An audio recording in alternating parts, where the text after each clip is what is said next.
Lehenengo tamen hemen batzen gara, Bizkaiko batzar nagusien aurrean, ze gaurko egunean Prego eta Oleaga jauna etortzeko ziren hona konferentzia batera, baina azkenean ez dira agertuko, ez dira etorriko batzar Prego jaunaren agenda arazoengatik edo zerbait.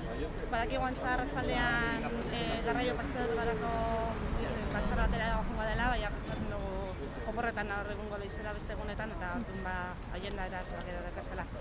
Lehenengo eta behin esan, hemen gaudela gauza bat edo bi esateko eta argi eta garbi esateko. Lehenengo eta behin ez direla agertuko, eta horrek esan zuten moduan, oin jala 10 egun esan zuten moduan ez deketela inongo arazorik hona etortzeko, ez deketela ezer eskutatzeko, baina ez dira agertu, orduan ez dakigu segaitzik ez diren agertu, baina sosaitzik izango da. Eta gero beste gauza bat, pasadan eguaztenean lan alde horreko 5. epaitegian, auzitegian, epaia agertu zen.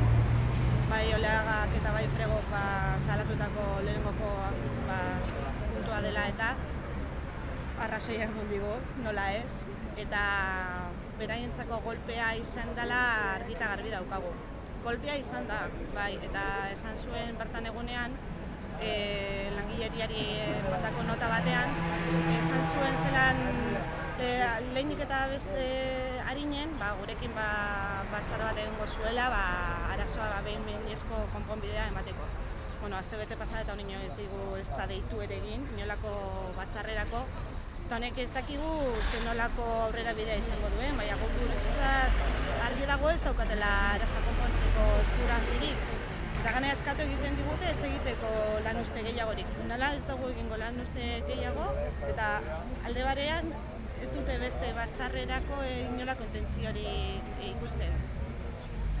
Lehenengoko puntuko denuntzia izan zen hori, bai arrazoia emakeran argi eta garbi esaten du epaiak, zelan 166 gidari egon behar direla eta gaur egun 162, baino ez daude ze beste lauak, kontratorlegoko horrek lauak, ez direla legez eginakoak edo akordioa betetzeko moduko kontrataziorik ez dela egin. Orduan horrek egiten duena da, arazoren 2. puntua ere konponduta egon behar lekeela adierazten du. Beraz, gidarien olako kuadro berriak egin behar dituzte. Ze gaur egunekoak 162 gidarirekin egindakoak dira eta 166koak egin behar dituzte. Baina ez dute horrelako kuadrorik egiteko aurrera pausurik ez eman, ez dute horrek 4 gidaria kontratatzeko aurrera pausurik eman, orduan ez dakigu zelan esaten duen akatatu egingo duela epaitegiak esandakoa, baina ez duenlako beste pausu biderik eman. Gainera esan, beste 3 puntu daudela gatazkaren barruan. Horretako 3 puntuak danaren bat dira. Ez duela kontuotan izan behar bakarrik hori puntua eta 2. konponduta daudela eta listo, naizte berari arrazorik ez eman. Beste 3 puntuak ere azaldu egin behar ditu, batez ere mantenimentu elorreko berregitaratzea zehatz-mehatz azaldu behar digu.